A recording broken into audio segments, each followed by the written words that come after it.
स्वागत है आप सभी का पंचऋषि क्लासेस के इस ऑनलाइन प्लेटफॉर्म पर। दिल्ली पुलिस की वैकेंसी कांस्टेबल की निकल चुकी है एसएससी के थ्रू, और उसके बारे में आज हम लोग एक विस्तृत विवरण करेंगे कि कैसे, क्वालिफिकेशन क्या है, कितनी हाइट की ज़रूरत है, एग्ज़ाम किस तरह का होगा, एग्ज़ाम में क्या क्या आएगा। इन सब के बारे में हम लोग अब डिटेल में बात करेंगे। तो शुरू करते हैं दिल्ली पुलिस की वैकेंसी 2023 के बारे में और चीज़ों को समझने की कोशिश करते हैं। देखिए, आपके सामने ये भारत सरकार का कार्मिक लोक शिकायत एवं पेंशन मंत्रालय का लिखा हुआ है एसएससी के थ्रू। कांस्टेबल एग्जीक्यूटिव मेल और फीमेल इन दिल्ली पुलिस एग्जामिनेशन 2023 की बात की गई है। फॉर्म भरना शुरू होगा 1 सितंबर से। कब तक भरा जाएगा? 30 सितंबर तक। तो जो छात्र भरना चाहते हैं तो इस पीरियड में 1 सितंबर से लेकर 30 सितंबर के बीच में अपना फॉर्म भर सकते हैं। ऑनलाइन एप्लीकेशन 30 तारीख तक होगी और पेमेंट, फीस का पेमेंट भी 30 तारीख के अंदर ही करना है। ठीक है। एग्ज़ाम जो होगा वो लगभग दिसंबर के महीने में होगा, दिसंबर 2023 में होगा। यानी कि अभी आपके पास अक्टूबर, नवंबर और दिसंबर लगभग 3 महीने का समय है। और जो एग्ज़ाम होगा वो कंप्यूटर बेस्ड होगा, यानी ऑनलाइन माध्यम से होगा। सेंटर होंगे, उस सेंटर पर आप लोग जाएंगे और वहाँ पर आप कंप्यूटर बेस्ड एग्ज़ाम देंगे। यानी कि जो कॉपी और पेन लेकर एग्ज़ाम वाला है, ओएमआर सीट वाला, वो नहीं होगा। इसमें कंप्यूटर पर बैठकर ही आपका एग्ज़ाम होगा। ठीक है। आगे बढ़ते हैं और चीज़ें जो महत्वपूर्ण है वो बात करते हैं। एसएससी के थ्रू होगा, स्टाफ सिलेक्शन कमीशन के द्वारा होगा। और नंबर ऑफ पोस्ट की बात करें तो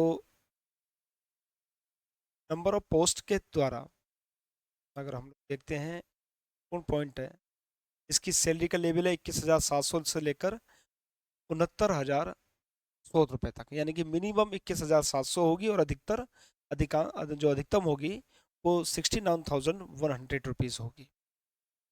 वैकेंसी की बात करें तो कांस्टेबल मेल की जो वैकेंसी है वो जनरल के लिए 2,748 है, अनरिजर्व्ड ईडब्ल्यूएस के लिए 488 सीटें हैं, ओबीसी की बात करें तो 258, एससी की बात करें तो 717, एसटी की बात करें तो 242। तो कुल मिलाकर 4,453 वैकेंसी हैं मेल के लिए। अगर हम लोग फीमेल की बात करें, बाकी तो एक्स सर्विसमैन के लिए हैं 266, अदर के लिए। अगर फीमेल की बात करें तो अनरिजर्व के लिए 1502, ईडब्ल्यूएस के लिए 268।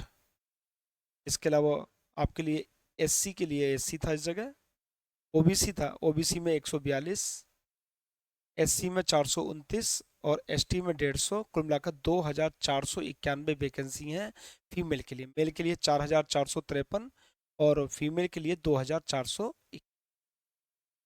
तो नंबर ऑफ वैकेंसीज बहुत अच्छी हैं, आप लोग ज़रा तैयारी कर लीजिए तो सिलेक्शन होना कोई मुश्किल काम नहीं। वैकेंसी अच्छी हैं।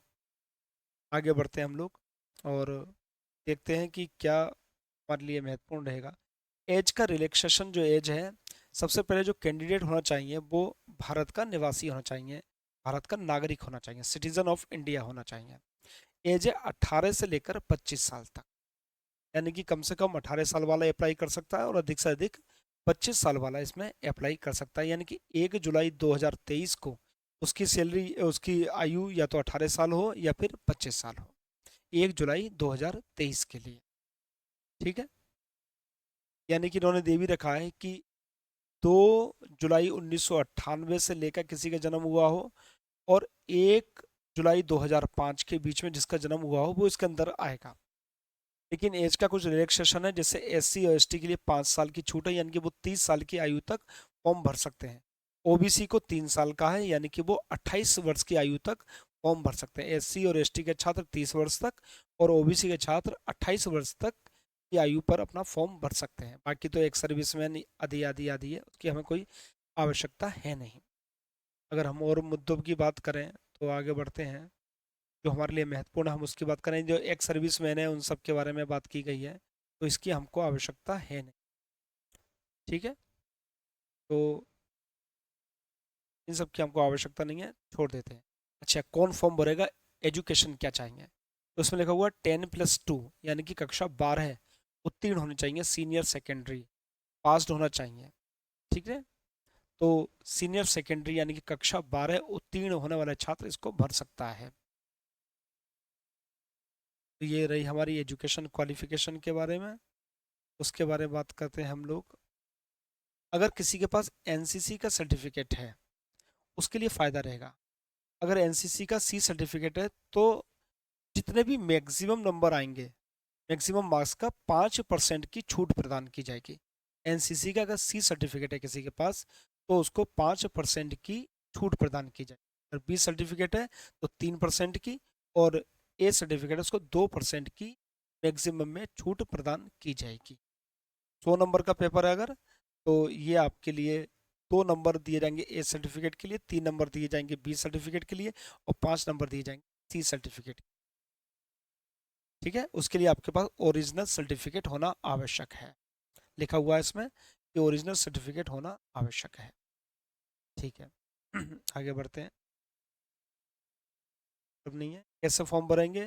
तो आप एसएससी की दे रखा है ssc.nic.in की वेबसाइट पर जाकर फॉर्म भर सकते हैं। आगे बढ़, लास्ट डेट 30 तारीख है, इसका वर्णन किया गया है। फीस 100 रुपये है। 100 रुपये की फीस को देकर आप लोग फॉर्म भर सकते हैं। अगर आप एससी के छात्र हैं, एसटी के छात्र हैं, तो आपको कोई फीस देने की आवश्यकता नहीं है। अनरिजर्व्ड के लिए आपको 100 रुपये देने पड़े। ठीक है, इसमें कुछ नहीं है, कैसे फॉर्म भरा जाएगा उसके बारे में इसकी आवश्यकता नहीं है। सेंटर ऑफ एग्जामिनेशन है कुछ जगह बिहार में भी है, उत्तर प्रदेश में भी हैं। तो कई जगह हैं इसमें लिखे हुए हैं, लखनऊ है, मेरठ है, प्रयागराज है, वाराणसी है, सीतापुर है, झांसी है, गोरखपुर, बरेली, आगरा, ये सब जो हैं ये हमारे उत्तर प्रदेश के सेंटर हैं। आगरा है, बरेली है, गोरखपुर, झांसी, कानपुर, लखनऊ, मेरठ, प्रयागराज, वाराणसी, सीतापुर। तो हमको इससे ही मतलब है, जो यूपी के लोग हैं, बाकी लोग अपने अपने सेंटर देख सकते हैं वेबसाइट से डालकर। और आगे बढ़ते हैं। 3 सेंटर का ऑप्शन देना होगा आपके लिए, और प्रायोरिटी के हिसाब से उस हिसाब से फिर आपको उसमें से मिल सकता है। एक जो एग्ज़ाम होगा वो कंप्यूटर बेस्ड एग्जामिनेशन होगा। कंप्यूटर पर आधारित, कंप्यूटर पर बैठकर आप लोग एग्ज़ाम देंगे इसको। उसके बाद फिजिकल एंडोरेंस होगा, मेजरमेंट टेस्ट होगा, फिजिकली टेस्ट होगा, उसके बाद मेडिकल होगा, और उसके बाद फिर आपका सिलेक्शन होगा। ठीक। नॉर्मलाइजेशन का इसमें रूल लगेगा। नॉर्मलाइजेशन का रूल क्या है कभी मैं आपको बता दूंगा।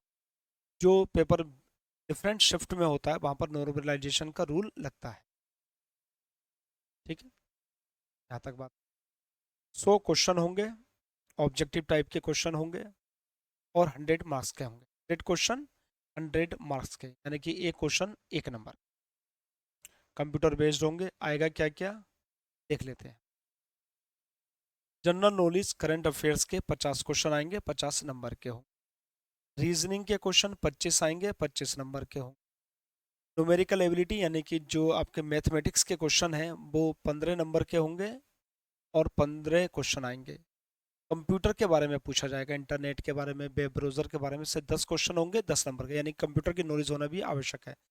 90 मिनट का समय मिले, यानी कि 1.5 घंटे का आपको समय मिलेगा। 60 मिनट का 1 घंटा होता है, 30 मिनट और 90 मिनट, यानी कि 1.5 घंटे का आपको समय मिलेगा। उस 1.5 घंटे में यानी कि 90 मिनट में आपको 100 क्वेश्चन करने हैं, और 100 नंबर के क्वेश्चन होंगे, यानी कि क्वेश्चन पेपर 100 नंबर का होगा। नेगेटिव मार्किंग है 0.25 की, यानी कि 4 सही पर एक गलत कटेगा।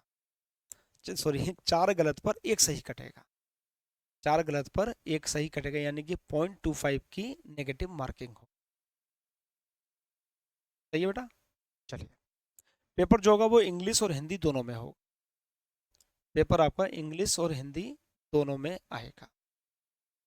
अब इसमें सिलेबस है कि जनरल नॉलेज में क्या आएगा। जनरल नॉलेज में आपका देखिएगा, स्पोर्ट्स पर्सन के बारे में आएगा, history, culture, geography, Indian economy, general polity, Indian constitution, Bharat का संविधान, साइंटिफिक रिसर्च के बारे में, ये सब कुछ इसके अंतर्गत आएगा। करंट अफेयर्स आप लोग जानते हैं, जो समसामयिकी होती है उससे संबंधित क्वेश्चन आएंगे। तो यहाँ पर तो मैं आपके लिए जो उत्तर प्रदेश पुलिस के लिए तैयारी करा रहा हूँ जीएस की, वो यहाँ पर पर्याप्त है। यानी कि 50 नंबर की तैयारी मैं आपको करा रहा हूँ, वो आप लोग यहाँ पर कर सकते हैं।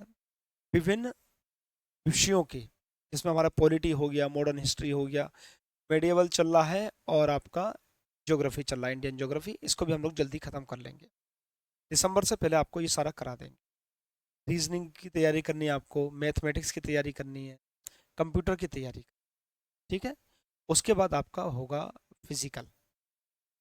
फिजिकल में देखिए, जो मेल कैंडिडेट हैं, उन मेल कैंडिडेट की बात कर लेते हैं, यानी कि जो पुरुष वर्ग है, जो लड़का अप्लाई करेगा, उसको अगर 30 साल, यानी कि आपको यहाँ से ही मतलब है, बाकी तो एक सर्विसमैन के लिए है, 1600 मीटर की रेस 6 मिनट में पूरी करनी। 1600 मीटर की रेस आपको 6 मिनट में पूरी करनी। लॉन्ग जंप आपको 14 फीट की करनी है, 14 फीट की लॉन्ग जंप, लंबी कूद। और ऊंची कूद 3 फीट 9 इंच की करनी। इतना आपको तैयारी करनी होगी। भाई मैं आपको रिटन एग्जाम की तैयारी करा दूंगा, लेकिन फिजिकल की आपको खुद तैयारी करनी होगी। 14 फीट की लॉन्ग जंप, 3 फीट 9 इंच की हाई जंप, और 6 मिनट में 1600 मीटर की रेस आपको करनी है, ठीक है। पहले रेस होगी। रेस अगर आप क्वालिफाई कर पाते हैं तो आपको लंबी कूद होगी, और वो क्वालिफाई कर पाते हो तो अब ऊंची कूद होगी, ठीक है। तो एक एक करके स्टेप बाय स्टेप आपको यहाँ पर करना पड़ेगा। उसके बाद आपकी फिजिकल के लिए 170 सेंटीमीटर की आपकी हाइट होनी चाहिए। आपको हाइट जो अनरिजर्व्ड है, उसको 170 सेंटीमीटर की होनी चाहिए। कुछ रिलैक्सेशन है, जैसे एसटी कैंडिडेट के लिए 5 सेंटीमीटर होनी चाहिए। एसटी के लिए 5 सेंटीमीटर की छूट है, ठीक है। एससी के लिए कोई छूट का वर्णन इसमें है नहीं, नहीं है। यानी कि जनरल, ओबीसी और एससी, इनकी जो लंबाई होनी चाहिए वो 170 सेंटीमीटर होनी चाहिए, 170 सेंटीमीटर। एसटी के लिए 5 सेंटीमीटर की छूट है, ठीक है। और जो सीना होना चाहिए वो 81 सेंटीमीटर का होना चाहिए, और उसका फुलाव 4 सेंटीमीटर का होना चाहिए। यानी कि बिना फुलाए 81 सेंटीमीटर, और फुलाकर 85 सेंटीमीटर का होना चाहिए। 4 सेंटीमीटर का फुलाव होना चाहिए, ठीक है। एसटी के लिए 5 सेंटीमीटर का रिलैक्सेशन है, बाकी और कुछ नहीं है। जनरल, ओबीसी और एससी एक जैसे हैं। एसटी के लिए 5 सेंटीमीटर का छूट है। यानी कि अगर आपकी छाती यानी कि सीने की बात की जाए, तो 81 सेंटीमीटर कम से कम, और 4 सेंटीमीटर का उसमें एक्सपेंशन होना चाहिए, यानी कि 85 सेंटीमीटर। 81 बिना फुलाए और 85 सेंटीमीटर फुलाकर। अगर फीमेल कैंडिडेट की बात की जाए, लड़कियों के लिए जो नारी शक्ति अप्लाई करेंगे, उनके लिए बात की जाए अगर, तो उनके लिए जो व्यवस्था है वो 1600 मीटर की जो दो रेस है, वो 8 मिनट में पूरी करनी। 1600 मीटर की रेस 8 मिनट में लड़कियों के लिए। लॉन्ग जंप, लंबी कूद 10 फीट की होनी चाहिए, और हाई जंप 3 फीट की होनी चाहिए। लड़कियों के लिए 8 मिनट में 1600 मीटर की रेस, ऊंची कूद 10 फीट की, और सॉरी लंबी कूद 10 फीट की, और ऊंची कूद 3 फीट की होनी चाहिए, ठीक है बेटा। बात रही आप। उसके बाद लंबाई आपकी 157 सेंटीमीटर होनी चाहिए। 157 सेंटीमीटर लड़कियों के लिए, 157 सेंटीमीटर की लंबाई होनी चाहिए बच्चे के लिए। हाँ, लड़कियों के लिए देखिए, यहाँ पर एससी के लिए थोड़ी सी छूट दी गई है, 2 सेंटीमीटर। वहाँ पर नहीं थी, लड़कों में एससी के लिए कोई छूट नहीं थी। लड़कियों के लिए एससी में छूट दी गई है 2 सेंटीमीटर, ठीक है। और देखते हैं कुछ महत्वपूर्ण बातें इसमें हो। कल में आपका विजन 6/12 होना चाहिए, ये सब बात की बातें रहीं, ठीक है। ये सब इसमें कुछ है नहीं, हिसाब से इसमें ऐसा कुछ नहीं है। आपके पास आधार कार्ड होना चाहिए, वोटर आईडी कार्ड हो, ड्राइविंग लाइसेंस हो, पैन कार्ड हो, पासपोर्ट हो, ये कुछ भी हो, इसके बेसिस पर आप अपना फॉर्म भर सकते हो।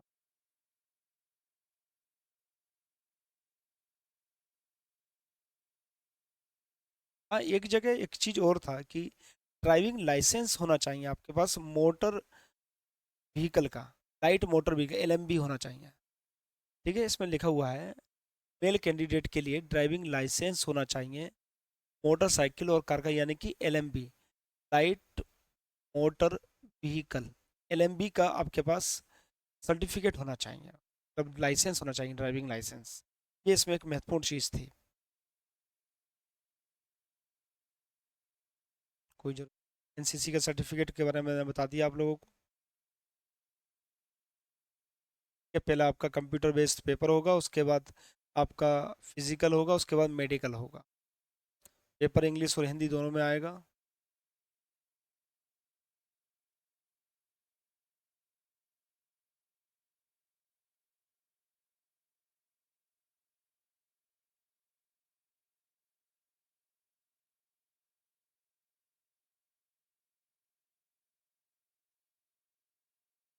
इसमें उन्होंने कुछ नंबर को भी शॉर्ट लिस्टिंग के लिए नंबर दे रखा है।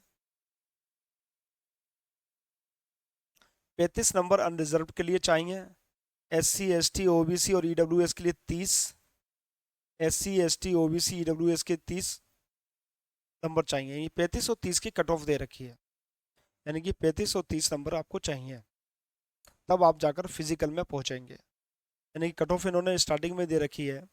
रिटन पेपर में अनरिजर्व को 35 नंबर लाने होंगे, और SC ST OBC और EWS को 30 नंबर लाने होंगे। उसके बाद फिर ये आप फिजिकल में पहुंच पाएंगे।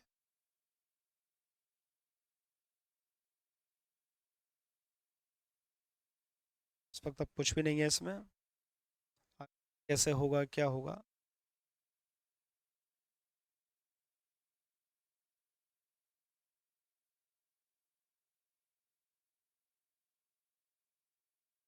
ये कुछ काम का नहीं है। और जुडिशरी का हमको कोई सेल।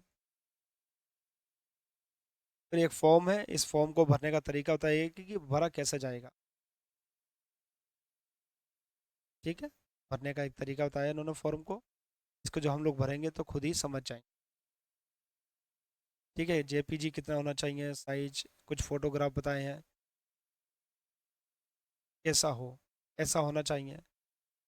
जो और बाद की फ़ोटो दिखाई दे रखे हैं, ऐसे कोई फ़ोटो नहीं होने। ठीक है बेटा, तो अच्छी वैकेंसी है, नंबर ऑफ वैकेंसीज बहुत अच्छी हैं। आप लोग एक बार तैयारी कर लीजिएगा, दिसंबर के करीब पेपर होगा, तो जो छात्र पहले से तैयारी कर रहे हैं उनके लिए फ़ायदा रहेगा। और वरना अभी भी आप लोग तैयारी कर सकते हो। सितंबर का महीना चल रहा है, सितंबर बचा है पूरा, अक्टूबर नवंबर और दिसंबर, दिसंबर के लगभग लास्ट के करीब पेपर होगा आपका। तो सितंबर अक्टूबर नवंबर दिसंबर 4 महीने का समय सफिशियंट है। इन 4 महीनों में आप लोग अपना रिटन एग्ज़ाम की तैयारी कर लीजिएगा। मैं 4-5 आपका मॉक टेस्ट भी ले लूँगा, और आप लोग चैनल पर जाइएगा, वहाँ पर मॉडर्न हिस्ट्री और इंडियन पॉलिटी हमारा कंप्लीट हो चुका है, वहाँ से आप उसका स्टडी कर सकते हैं। इंडियन ज्योग्राफी और मेडेवल यानी कि मध्यकालीन भारत का इतिहास चल रहा है, छोटी छोटी वीडियो बनाई हैं, ज़्यादा लंबी वीडियो नहीं बनाई हैं, जिससे कि एक एक टॉपिक को आप लोग कंप्लीट कर सको। ठीक है, मैथ के लिए और हिंदी के लिए, हिंदी इसमें है नहीं, तो मैथ है और आपका रीजनिंग है, मतलब कंप्यूटर है, तो कंप्यूटर की मैं जो सर हैं उनसे बात करके कंप्यूटर की क्लास भी आपको अवेलेबल करा दूंगा। और GS आप मेरे साथ तैयारी कर सकते हैं, यानी कि 50 60 60 70 नंबर आप लोग तैयार कर सकते हैं। 35 नंबर लेकर आना है, तो आप लोग ला सकते हैं ईजिली। तो कोई मुश्किल नहीं है, आप लोग पंचऋषि क्लासेस से जुड़े रहिएगा। यहाँ पर आपको यूपी पुलिस और आपके लिए ये पेट की परीक्षा, दिल्ली पुलिस भी अब इसमें शामिल हो गया, इन सब परीक्षाओं के लिए उपयोगी सामग्री मिलती रहेगी। ऐप भी है पंचऋषि क्लासेस की, आप ऐप के माध्यम से भी जाकर अपनी तैयारी कर सकते हो, वहाँ पर भी हम नोट्स अवेलेबल कराएंगे जल्दी ही, और फिर आपके लिए वहाँ पर भी पढ़ने के लिए सामग्री मिलती रहेगी। तो अच्छा फॉर्म है बेटा, भर दीजिएगा। आज 2 तारीख हो चुकी है, जल्दी भर दीजिएगा, और भरने के बाद फिर आप लोग अपनी तैयारी पर लग जाइएगा। चलिए, तो मिलते हैं हम लोग नेक्स्ट क्लास में। Thank you.